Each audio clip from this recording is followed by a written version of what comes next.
Kaya sana po yung mga ganito naman, parang awa niyo naman. Hindi na 'to pinalalaki, tapusin na kaagad, hayaan natin ang korte.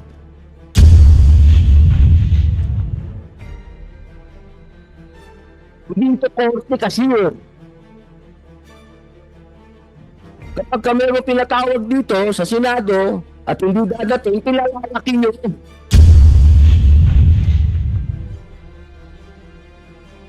Yung mga bagay na hindi na dapat lumalaki at intindihin natin yung mga problema nating totoo, ito pa ang pinag-uusapan natin. Ma'am, balik lang ako sa iyo uli. Ma'am, kasi talagang ano eh,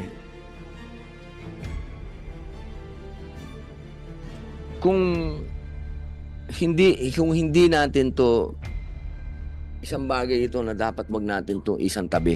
Okay? Kasi ma'am, showbiz to. Lahat ng tao interesado dito. Sana makikita niyo yung wisdom nito. Okay? Ito yung isang bagay na pwedeng pagmulan ng mga magagandang batas. Hindi tayo dito nagpupunta para mag-iskandalo o mag-ano. Mula dito sa pangyayaring ito, pwede tayong makagawa ng mga bagong batas. Saka wag natin sana laging parang nakikita ng tao eh. Minsan, wag sana makita ng tao na may pinipili tayo. Kapag isang taong mahirap, pagka inireklamo, kita mo kagad may action ang batas natin.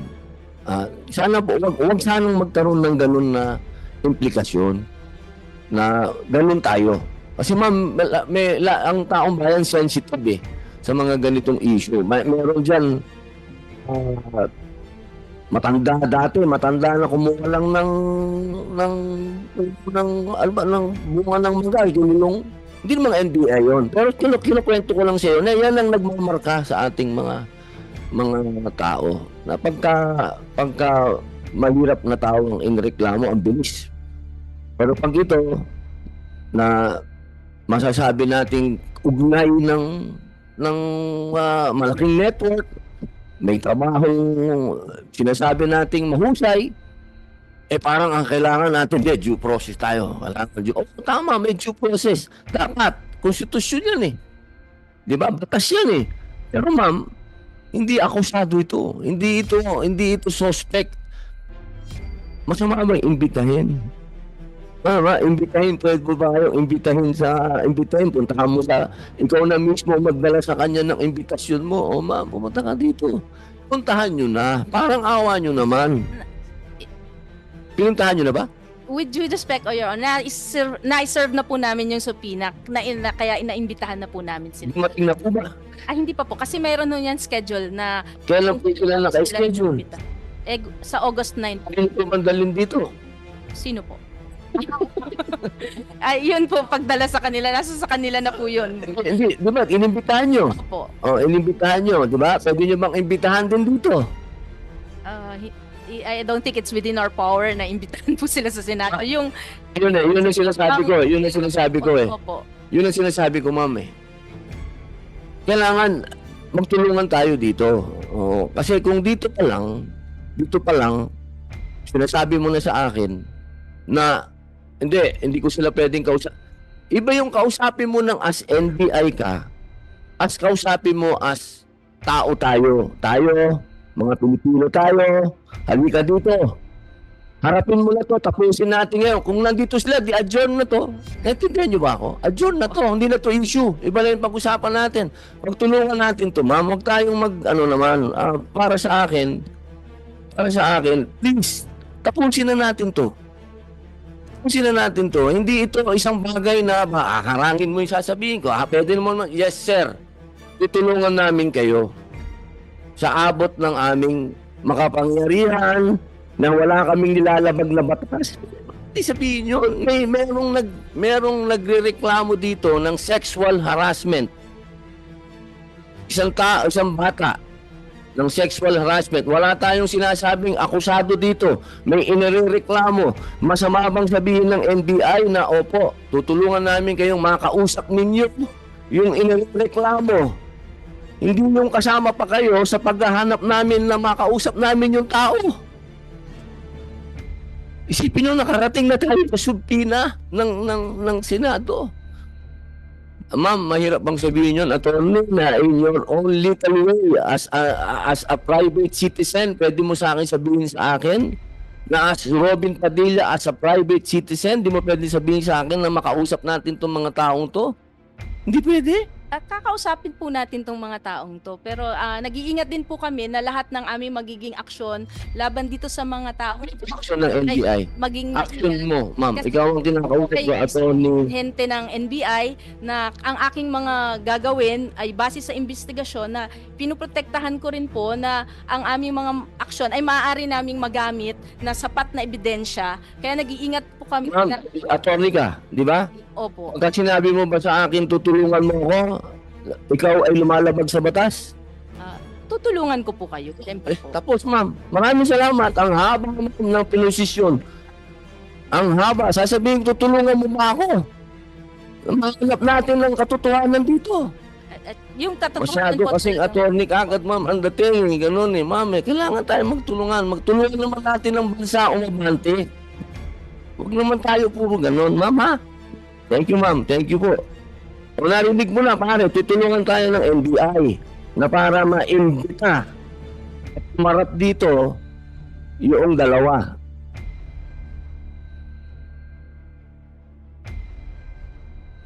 Ano po ang inyong masasabi? Ito po ba yung makakaluwag sa inyong kalooban?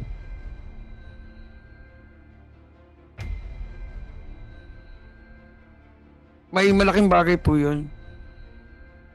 Ito po ay isang bagay na nakakaapekto sa inyong anak. Yes po. Opo, pag pinag-usapan ng mental health dito, napakahalaga po ng mental health. Sana lalo na sa kabataan. Huwag natin itong kunin na napakagaan naman. Hindi ito basta ganun lang. Isang napakalaking network ito na pinaniniwalaan po ng lahat ng tao na-involve sa isang iskandalo. Please lang, ang ating pong mga kababayan sa hirap ng buhay, nabubuhay na lang po sa telebisyon, sa teleserye, kung ano ay pinapalabas ng taong bayan, yan na lang po ang nagpapaligaya sa kanila. Kaya sana po yung mga ganito naman, parang awa nyo naman. Hindi na ito pinalalaki, tapusin na kagad, hayaan natin ang korte. Hindi ito korte kasi kapag kami mo pinatawag dito sa Senado at hindi dadating, pinalalaki nyo. Yung mga bagay na hindi na dapat lumalaki at intindihin natin yung mga problema nating totoo, ito pa ang pinag-uusapan natin. Sila po ay compliant, meaning meron po silang in place na CODI at meron din po silang sexual harassment policy in place. Ibig pong sabihin, labas po sila dito.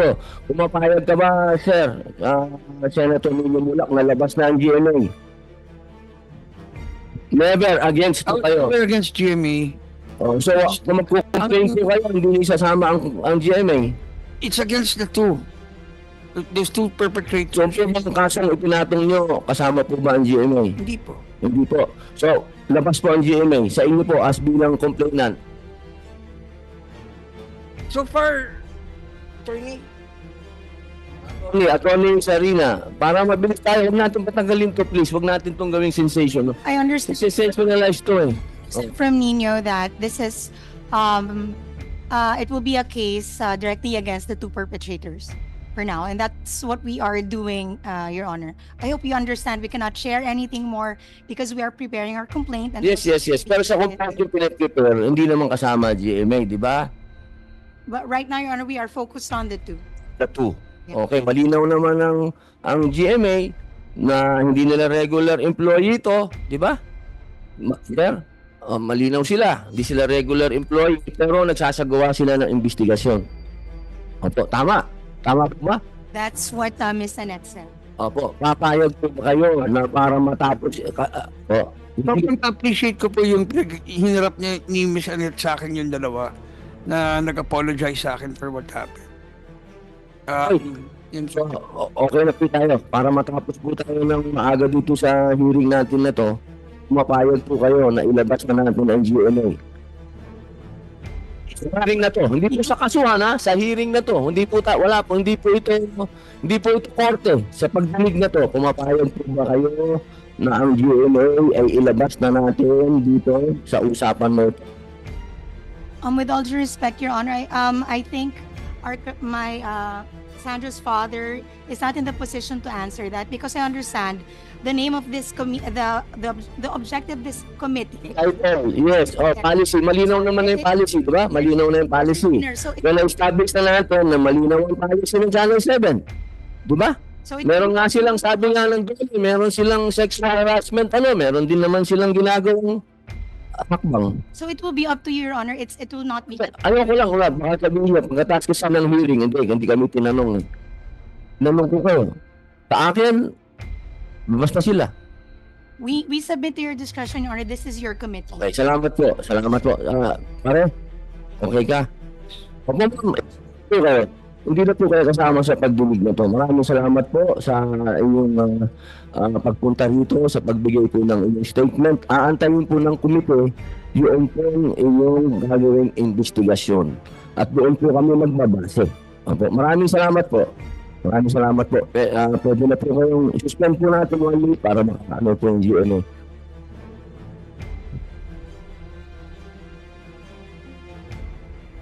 Sorry, Atty.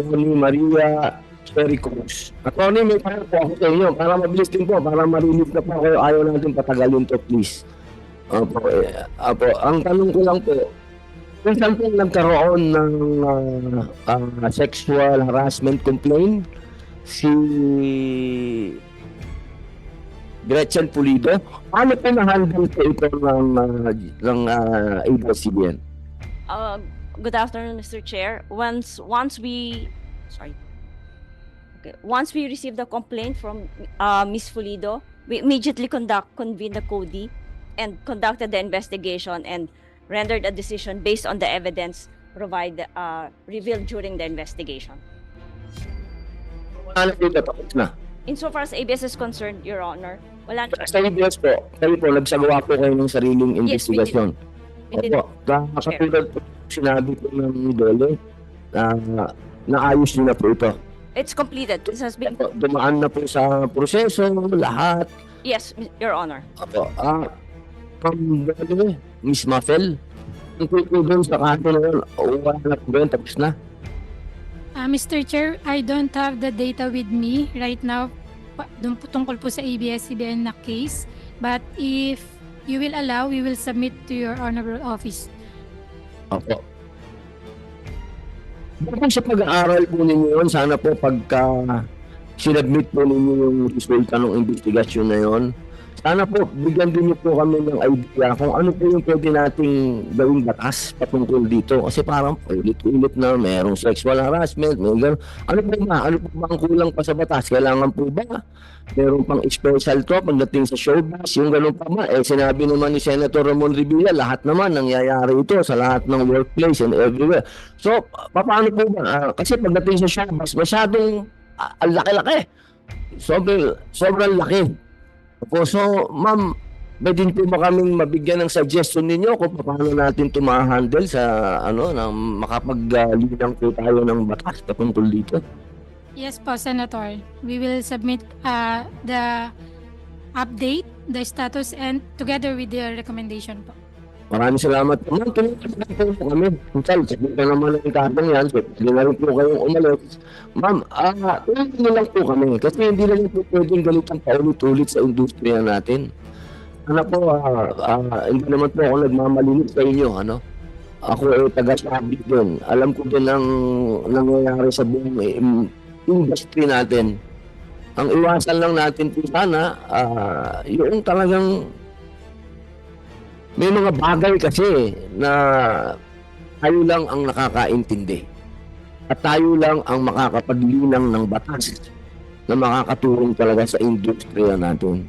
Sana po matulungan niyo po kami na makapaglinang tayo kasama po ang DOLE para sa mga ganitong pagkakataon po na meron tayong mga kasama sa industriya na sumasabit sa mga ganitong kaso o sasabit pa lang o hindi pa naman napapatunayan, nandito na at inireklamo na. Sana meron po tayong mga hakbang talaga na hindi na po ito kailanman sana parang paulit-ulit na lang. Mr. Chair, ABS-CBN already has its policies and procedures for such incidents, and the company does not tolerate sexual harassment, nor does it condone sexual harassment. Opo, tama po. Kaya nga po sabi ko, wala naman po kayong ano na dito, pwede na po kayo. Nanghihingi lang po ako ng tulong na tulungan niyo po kami makalinang talaga ng mga batas na makakatulong po sa ating industriya pagdating dito sa drug abuse, sexual harassment, pagka sinabing bullying, yan po, nasa mundo natin yan, ma'am. Alam naman natin yan. Diba? Mundo natin yan, ma'am. Tayo lang ang makakaalam. Akin pong kinikilala ang idol din po natin na Senator Joel Villanueva. Opo, Senator, opo, baka meron po kayong Thank unang you. salita. I will be here to listen for a while. Thank you. I'm here to support our chair, and thank you for calling for this hearing, Your Honor. Kayo po ang chairman po ng Committee on Labor. Baka meron po kayong gustong itanong kasi, opo, ko lang po doon sa GMA. Kasi po, nakapag-usap po kami dito ngayon na iniliwanag po natin dito din po sa complainant natin sa atin ng tulong at na rin po tayo ng tao sa iba't ibang ahensya ng gobyerno na sana po itong issue na ito ay maayos natin kaagad dahil napakadami pong issue na dapat nating hinaharap. Itong usapin ng sexual harassment at kung ano-anong drug abuse matagal na po itong issue sa show business. Kaya humingi din po tayo ng tulong kanina sa NBI, personal help. Hindi po personal help. Personal help na hinihingi po natin sa NBI na sana maresolve po natin itong kaso nito na tahimik. Na sana hinihingi po kasi mismo ng pamilya ni Senator Mulak na maging matahimik. Opo. Senator Mulak. Kasi parang putla mo. Kanina po blood pressure ko na po kasi tumaas po yung blood pressure niya. Kaya pinipilit po natin kapatid na Senador Joel Villanueva na matapos po kaagad at ngayon tinatanong ko po yung DOLE patungkol po dun sa kaso dati na may kinalaman po kay Gretchen Pulido at sinabi naman po ng ABS-CBN na tapos na po ito, na-actionan na po nila, wala na pong problema at pagdating po ang sinasabi ko po sa kanila na sana matulungan nila akong maglinang ng isang batas na totoo na makakapigil na dito sa hindi lang naman sa showbiz lang naman po, no, sa lahat ng workplace may drugs, may sexual harassment na sana po matigilan na talaga ito. At hindi man matigilan, sana wag naman nagiging parang common crime na lang kasi napaka sakit ng isipin nun. Yun lamang po, baka po may gusto po kayo sabihin. Thank you, Mr. Chairman. Magandang tanghali po sa atin lahat. Siyempre kay Chairman Robin Padilla, sa mga resource persons natin na naririto, especially kay Idol Nino Mulak. Actually, when I heard about it, sabi ko, first things first, I wanted to support the family, and in whatever capacity na makatulong po tayo, we are here to help. Of course, mga kaibigan natin, sila Jim Paul, Idol, mga kasama natin na naririto. Magandang tanghali po sa inyong lahat. I have some questions that I'd like to raise kasi nitong December 11, 2023, the Senate concurred the ratification of ILO C-190. I think the Dole family would know what it is.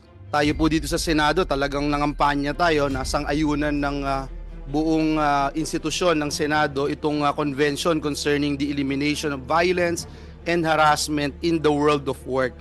Pinahayag din po natin dun sa Committee ng Foreign Relations that ILO C-190 is not just any treaty.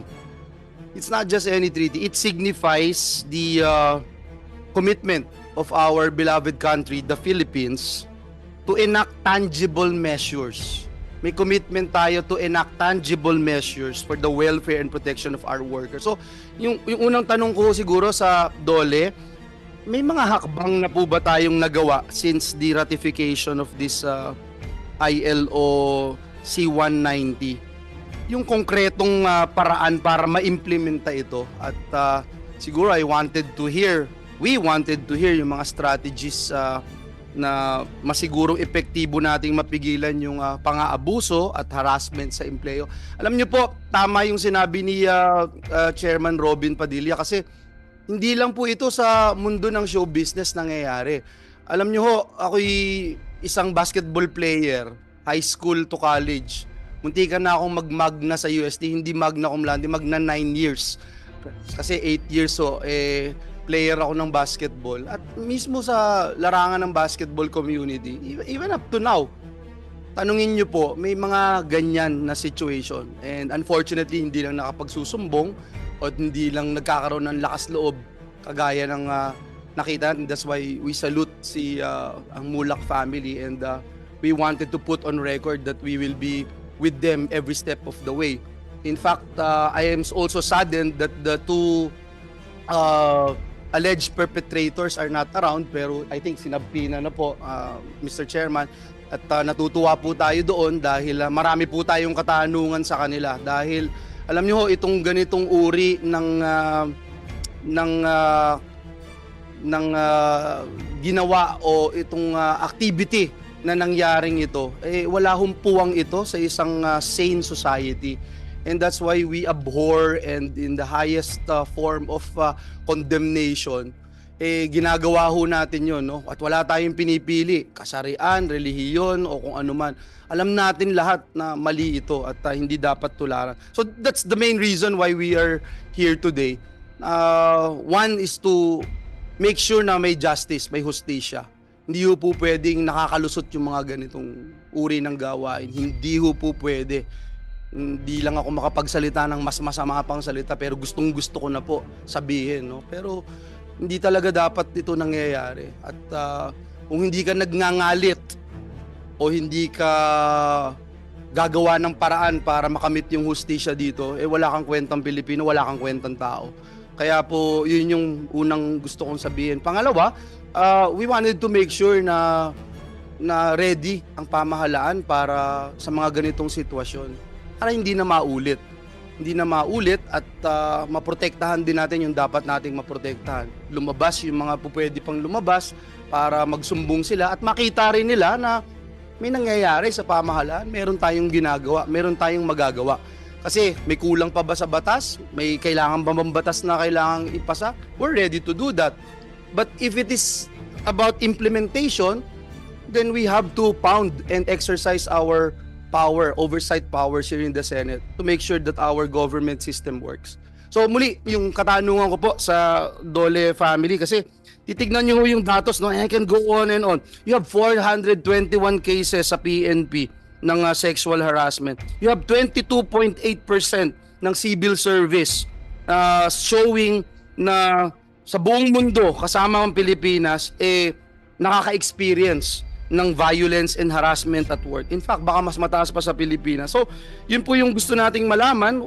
How are we doing? Kasi mukhang hindi naman dapat tayo passive dito. Dapat we are in a proactive stance in addressing this situation. Ma'am, please. Good afternoon po, Mr. Senator. Again po, would like to emphasize na ang Department of Labor and Employment po ay hindi pinahihintulutan ang anumang uri ng karahasan o pang-aabuso sa mundo ng paggawa. In fact, we support po yung implementation ng C-190. However, Mr. Senator, if you will allow us, we will submit the specific report or update on the implementation of C-190 because there is a program manager, specific program manager po of the DOLE, which is the Bureau of Workers with Special Concerns, who is not in this ano po. Unfortunate no na hindi natin maririnig ngayon, but I'm good with that. Masubmit sa atin, but on the next hearing I will pound on it. Meron din po tayong Republic Act number 7877, yung Anti-Sexual Harassment Act of 1995.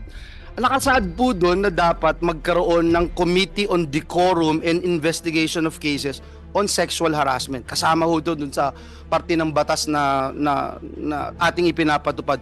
Isa po sa mga responsibilidad nito ay yung mag-imbestiga ng mga kasong may aligasyon ng sexual harassment. So, siguro, para mas maging spesipiko tayo, ilan po ng mga kaso meron ng sexual harassment na natanggap ng DOLE ngayong taon o taon-taon average? Do we have that figure?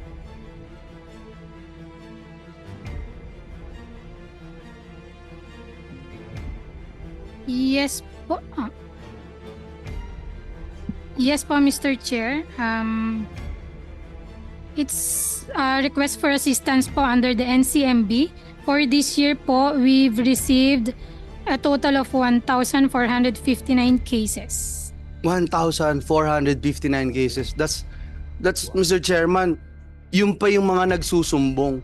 Can you imagine how many yung hindi nagsusumbong? For example na lang, sa sektor na pinanggalingan ko, sa basketball community na lang, halos wala ho akong kakilalang may nagsumbong. Sa totoo lang.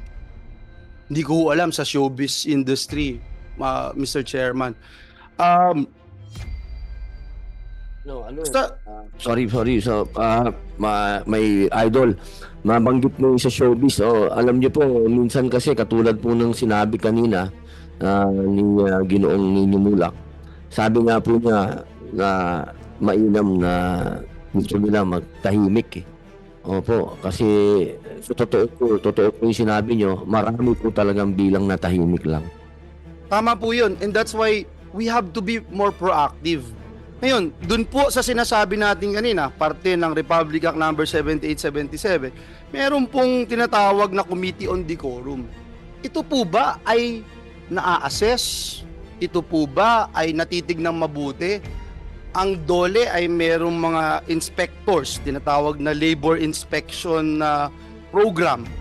Ako ho ay isa sa mga nagbigay ng malaking pondo ho dyan. Ako ho ay 3 taon nang nag-depend ng budget ng DOLE at if I recall, yung pagdagdag, if I recall, about 200 million yung dinagdag na pondo para dyan sa labor inspection na yan, na programa na yan.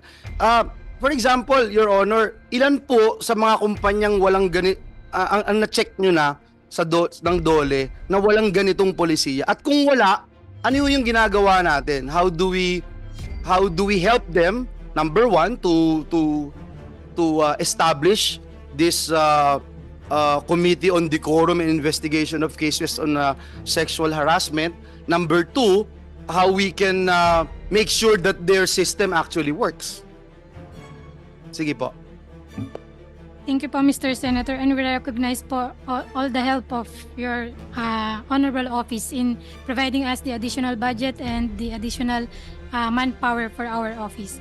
For the institution of CODI, yes, the department do have a 5-year, actually I have it with me now, Mr. Senator, the 5-year inspection data on establishment inspected which have compliance and non-compliance with CODI formulation po. So for... Actually, ma'am, kahit po sabihin nyo, isasubmit nyo, nag-aaral ho kami dito sa Senado. I also have it the last 5 years. Meron po ako dito. For example, can you flash it on screen? Just to let you know na hindi kami basta rito nag-hearing without studying our craft. Ito ho yung last 5 years. Tingnan nyo po yan, no? Yung 2021, 59,000 establishment yung 2021. Pero itong January, itong 2023, 29,000 lang. Pababa po eh. Tapos tingnan nyo po yung not compliant. No? Yan naman, tumataas, pero bumababa din po yung denominator natin. Ang sa akin lang po, Your Honors, Mr. Chairman, yung pong base dito sa data na ito, maraming kumpanya institute their own committees. But I want you to note na yung number of establishments inspected has likewise gone down over the years despite our programs, despite our giving of budget for the Department of Labor. So I don't know if what is the explanation of Dole on this particular matter. Sir, the numbers you are seeing are only the numbers for the labor inspection, excluding the establishments to be visited under the TAV program or the Technical Advisory Visit. Ito po yung mga micro-establishments po. Kaya nga po, so bakit ho bumaba yung number of establishments? Sa bagay, 1 year, half a year pa lang po yung 23,000. Do you expect it to double by December of 2024?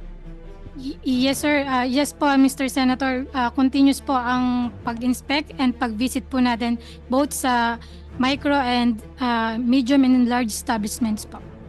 Sige po, I'll let you go right now yung Dole, but siguro in the next hearing yung hiningi po natin because we wanted to find out ano ba yung problema? Meron ba tayong nakikita na na-assess natin with our inspections with all these established mechanisms in order for us to check? Kasi kung wala, mahirap po eh. Bakit walang nagsusumbong? Napag-aralan na ba natin yun? Bakit takot silang magsumbong? Yes, nandyan yung hirap, naintindihan natin, pero wala bang mapagkakatiwalaan? Kung ang taong bayan wala na mapagkakatiwalaan sa gobyerno, then what are we here for? Di ba? Can you imagine? We just say yes to this and nangyayari na talaga yan. Sorry na lang, natsambahan. Hindi naman po pwedeng gano'n, no? And that's why I'm really hard on this. I wanted to make sure na yung mga salarin dito dapat mapakulong. I-TV natin, pakulong natin. Kinakailangan gutumin natin sa kulungan. Batuhin ng papel hanggang di na humihinga. Sorry, but I'm just kidding.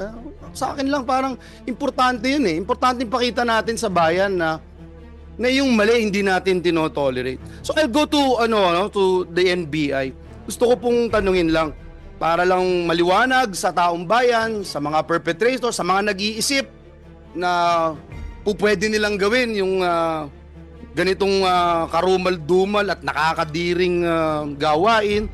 Naunawaan po natin sa NBI na may reklamong isinampa at patuloy ang investigasyon ng NBI patungkol dito. And of course, we will let the justice system take its course.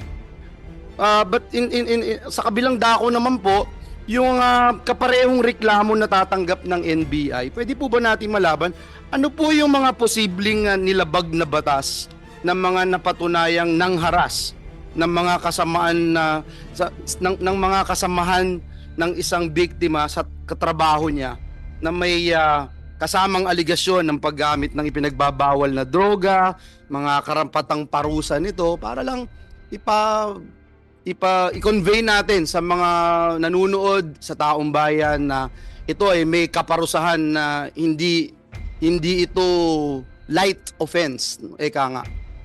Sige po, ma'am. Good morning po, Senator. Good afternoon.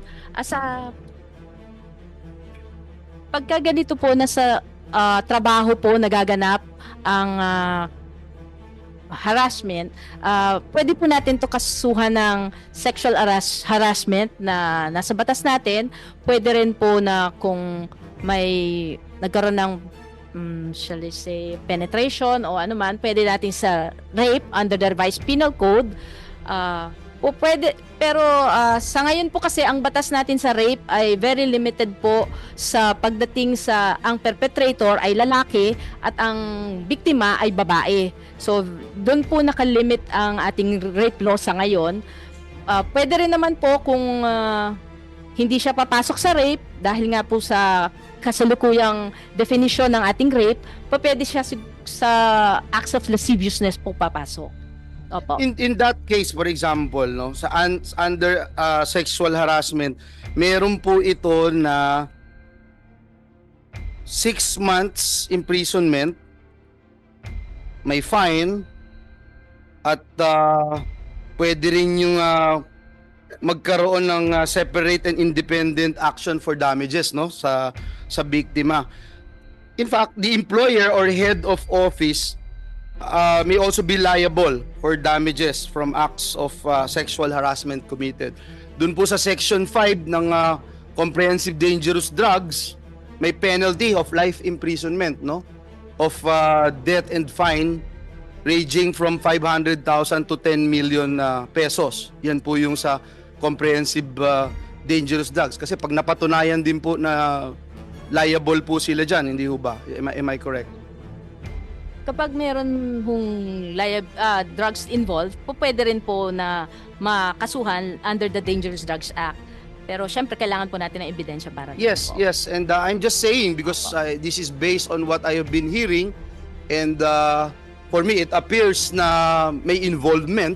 So of course I don't want to be meddling with the investigation right now, but clearly kung ikaw ay part o liable dito sa Comprehensive Dangerous Drugs Act, ito yung mga kakaharapin mo. Ngayon yung binabanggit niyo po na rape by sexual assault under the revised penal code, punishable po ito ng if I'm not mistaken 6 to 12 years, is that correct? Oh, ngayon binabanggit niyo po yung pag sa definition ng rape hindi malinaw na I'm just a bit confused of what you made mention. Can you elaborate? Baka may po pwede kaming gawin dyan in so far as legislation is concerned. Under po sa batas natin sa Revised Penal Code po, yung amended na Article 266A, ang definition po dito ng rape is specifically says na by a man who shall have carnal knowledge of a woman under any of the following circumstances. So it's very much defined na ang rape is committed by a man against a woman po under the first paragraph. Okay po. Sige Opo. po. Maraming salamat po. At tama po yan. Dapat ang discrimination hindi lamang sa kababaihan kundi sa kalalakihan din po. Mr. Chairman, yung pong mayroon pong yung case dati nung sexual harassment.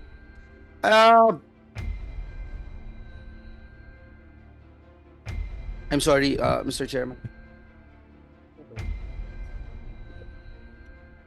There was a case by the name of Gerald Santos, who was only 15 at the time, suffered from a sexual abuse in the hands of, again, I think, GMA contractors din po ito, no?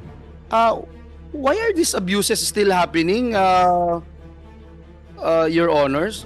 Ano natin dito? Kasi, ang tagal na po nitong batas, and we wanted to find out kung ito po ba ay may sense pa? Kailangan bang lakihan natin yung penalty? Other than what you made mention a while ago on the definition of rape, may ilan pa ho kayong recommendation?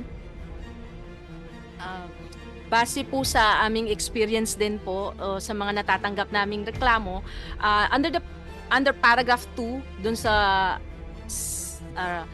by sexual assault, paragraph 2 sa same provision po of the law ng rape by any person. Dito po yun nga yung sinasabi ko, napapasok na po sa lalaki, although parang nakikita namin na may konting may kakulangan pa rin po kasi ang sa definition po nito ay lumalabas na shall commit an act of sexual assault by inserting his penis into another person's mouth or orifice. We don't need to Opo. mention Opo, about sorry all of po. this. No? Opo. Ang point ko lang po kasi, for example, in this particular case, the sexual harassment case was filed in 2010.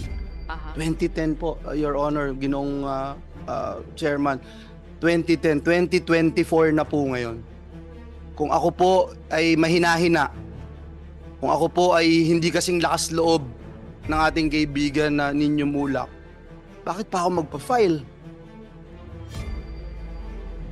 Tayong lahat na nasa gobyerno, kasama na ho kami. Bakit ako magpa-file? Ito yung nangyari. Parusahan po ba to? Sabi ng Sexual Harassment Act, ito po ay series of acts involving any unwelcome sexual advance committed by an employer or any other person who having authority, influence, or moral ascendancy over another in a work-related, training, or education-related environment. Ang point ko lang, Your Honors, Mr. Chairman, 2010 ho ito eh. 2024 na ngayon. Parusahan po ba yung employers, managers ni Mr. Santos? Kaya ho tayo naririto, and I thank our chair for calling this hearing because we wanted to send a strong message this time. Maging biktima ka, isiguraduhin namin na bubulukin namin sa kulungan at sisiguraduhin namin magsasuffer itong mga perpetrators. And that's why we need your help. And BI, DOLE, sa media natin. How else can we help? How else can we make sure that no one will undergo the same fate as what happened before?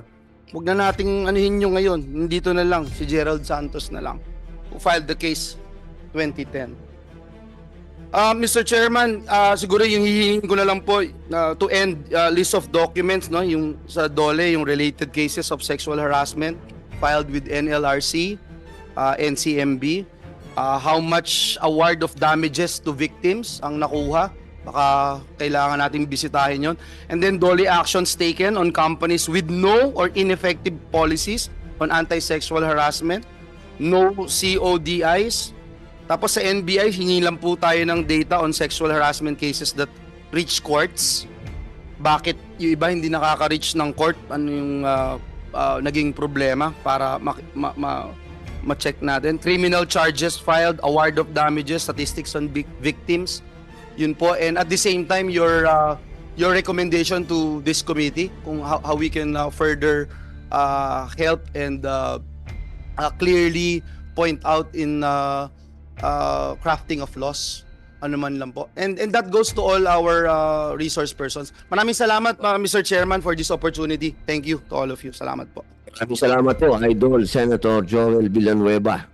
Napakalinaw po ng mga punto patungkol po sa labor. Bilang siya po ang ating committee chairman sa labor, napakalinaw po, ano.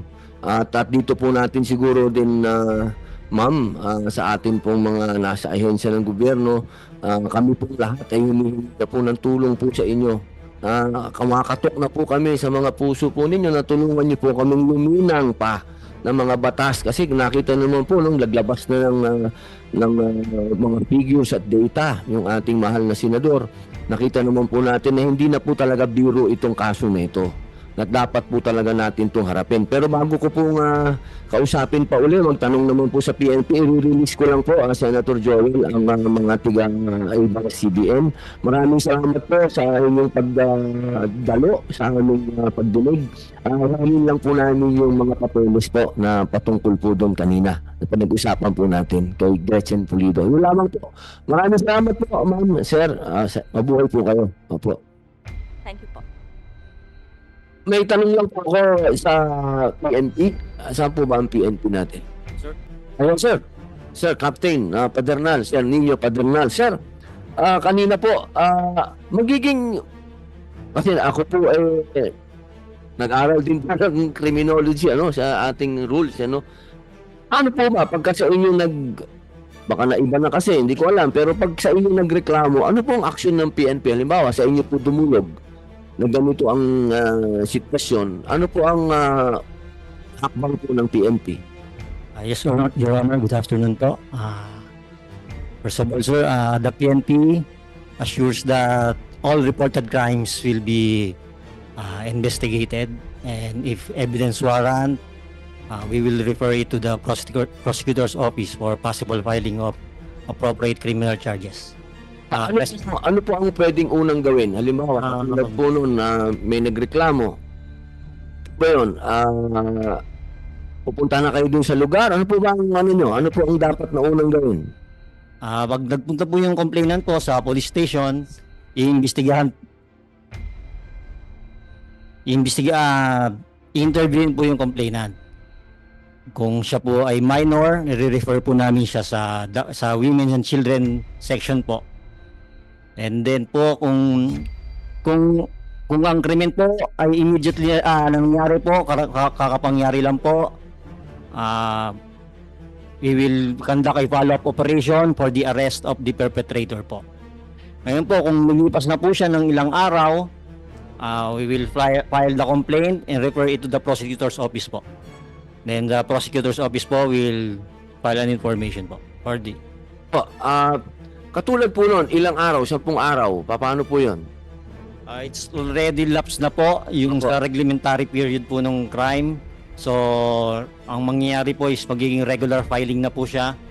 Si prosecutor's office po, mag-file po sa court ng information, then si court po will issue a warrant of arrest para po dun sa perpetrator. Yung mga ganitong usapin po, halimbawa, yung inyong gustong kausapin, yung inirereklamo po, paano po pwede niyong gawin yan? Halimbawa, nandun na yung complainant, paulit-ulit na pumupunta sa inyong tanggapan. Mag-submit na siya ng kanyang lahat ng hinihingi po ninyo na gusto niyong pagawa sa kanila, ginawa na nila. Ilang araw po bago niyo mapuntahan yung inirereklamo? Kaagad po ba yun? Ilang araw po ba ang proseso ng pagrereklamo? Yung pagreklamo po on the day po, kung nangyari po ngayon, magreklamo po ngayon. Yan yung mga po, nakaraan na, yung 10 araw kalipas. Yun nga po, yung sinasabi ko po, lumampas na po yung reglementary period Ano po. po yun? Opo. Yung filing, regular filing na po siya. Ipa-file na po siya sa prosecutors. Ano ba nga po, nagpunta sa inyo uli? Ay, Nag-file na. opo. Nag-file na. Nagreklamo sa inyo uli. Tutulungan nyo naman ako. Hindi ko naman nakikita yung akusado. Ano gagawin ng pulis? Hindi nyo hanapin yung tao?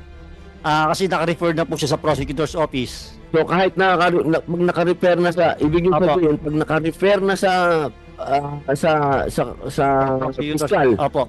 pag naka-refer na sa piskal, kahit yung tao nakikita mo na doon, wala ka na magagawa. Wala na pong magagawa yung pulis po kasi po, pag inaresto po ng pulis yun or Sa presiso. suspect na po kasi siya, sir. So, meron na rin po siyang karapatan yung right of a person in custodial investigation po. So paano gagawin po ninyo? po siya ng police, it means na parang inaresto na po namin siya. Hindi siya pwedeng arrestuhin. Hindi po, pwede siyang arestuhin kasi nga po lumipas na po yung crime, mag-antay na lang po tayo ng warrant of arrest na issued by the court. Ayun, dole. Opo, narinig nyo. Narinig nyo po. Sorry po ma'am, baka hindi nyo po narinig. Opo, tinatanong po nila sa kasong ganito na napakalaki na ng numero. Kanina po, nakita nyo naman po kung ilan na yung numero ng sexual harassment cases, no? Napansin nyo po ba yung pinakita po ni Senator Joel? Yes po, Iniwan ba ni Senator Joel? Iniwan ba niya? Comsec, iniwan ba niya yung data niya? Kung ilan na yung sexual harassment sa buong Pilipinas? Pakita niyo naman sa dole, makita. So, pag nakita po natin yung figures na yan, sa palagay niyo po ba, sa ganyang kalaking figures, nabibigyan natin ng hustisya ang nagko-complain? Ma'am Dole, sorry pa. Tanong lang. Para mas maganda ma'am, mas maganda usapan natin kasi kanina po ang linaw lang sinasabi ni Senator Joel na International Labor Organization, galing na pa sa ILO. Okay, niratify po ng Senado ito. Tayo po ay sumasang-ayon sa international law. Opo, na tayo ay ayaw natin ng ganitong karahasan at ayaw natin ng sexual harassment sa work area. Okay, so napakalinaw po nun, at yan na po ang figures, so tingnan nyo po, my goodness gracious. Hindi po yan biro. Opo. Ganun pala ang proseso natin. Pagka sexual harassment, ma'am, siguro naman sasang-ayon kayo sa akin lahat. Hindi naman lahat dyan gusto magreklamo kagad. Medyo nag-iisip ka muna. Hindi yan isang bagay na ipagmamalaki mo.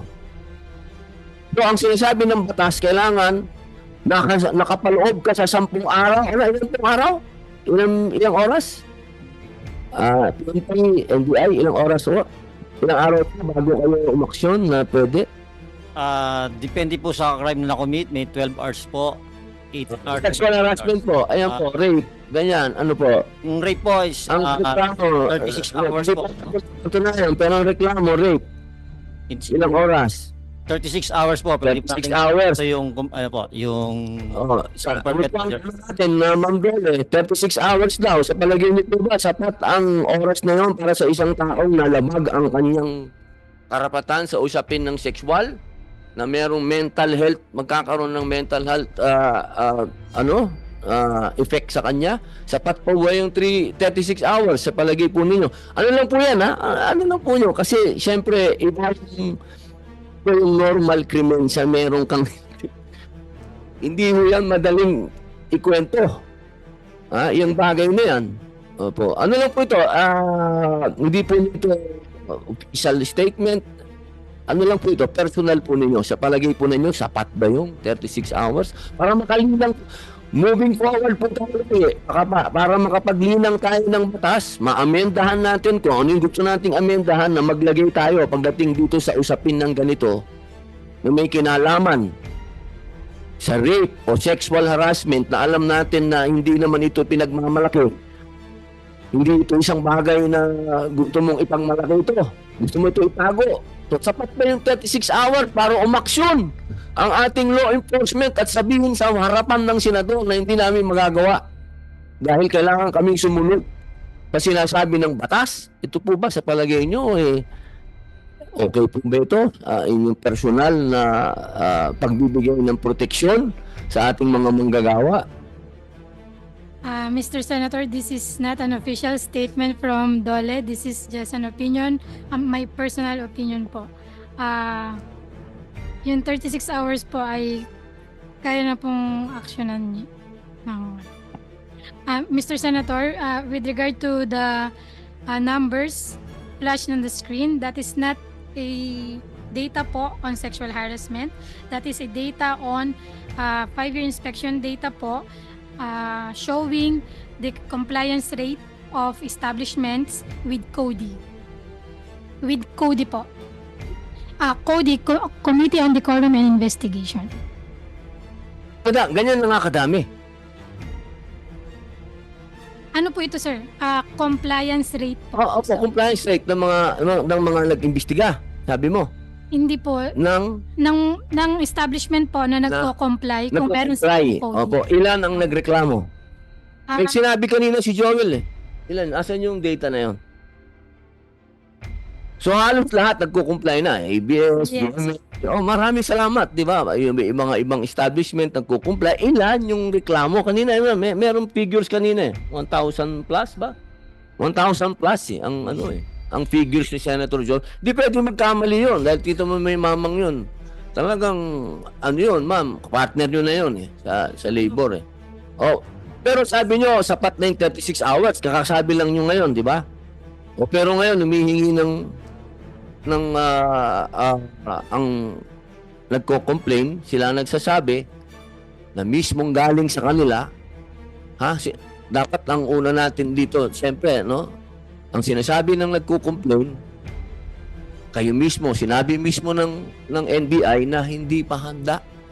Pwede kong pakiulit po yung sinabi po ninyo kanina, nung tinatanong po ni Senator Jinggoy, ba't hindi natin isusubpina si Ginoong Sandro Mulak? Ang kanina po, malinaw po yung posisyon ninyo. Si Mr. Sandro Mulak po ay still undergoing psychiatric evaluation po. Opo. And psychological. So hindi ho siya maaaring makadulog dahil advice po na ilimit ang kanyang pagsasalita tungkol sa mga pangyayari po. Ayan. Opo. Opo ma'am, yun yung sinasabi ko. Di ba? So, paano yun? Ibig sabihin na hanggang ganito ang sitwasyon natin dahil sinasabi ng batas na hindi, pag lumagpas sa 36 hours, okay na lang. Magpaikot-ikot lang tong mga irereklamo natin. Hindi nyo ba ako o i-advise ang committee na sabihin sa amin na pagdating sa ganitong kaso, baka po pwedeng bigyan natin ng time yung mga nagrereklamo. Oo, na wag naman nating masyadong i-apply yung sinasabi ninyong 36 hours na yan para yung mga tao naman na gustong mag-complain. Para naman yung mga tao inaakusa, wag natin sabihin akusa, hindi pa nga kung saan makatakbo, makapunta doon. Alam niyo, importante yung tao na ating inireklamo ay nasa harap natin, mga mahal kong kapatid, mga mahal kong nasa law enforcement. Kayo po ang magsabi sa amin para po kami makalinang ng batas. Nasabihin niyo po sa amin na pagdating sa ganitong kaso, baka pwede kaming mag-amenda ng batas na pahabain at kayo naman, hindi na 36 hours na pwedeng umabot ng 10 days. 10 days ba, senyor? 10 days po bago nyo naisipan na magreklamo. Ayun po, oh. Yes po. Opo. Baka po pwedeng gumawa tayo ng gano'n. Hindi naman, kasi alam nyo, sa ngayon po, masyadong pinalalakas ang mental health. Isa po itong realidad. Yun nga pong walang ganitong pangyayari, nagkakaroon ng problema sa mental health eh. Lalo pa yung mga ganitong ganap.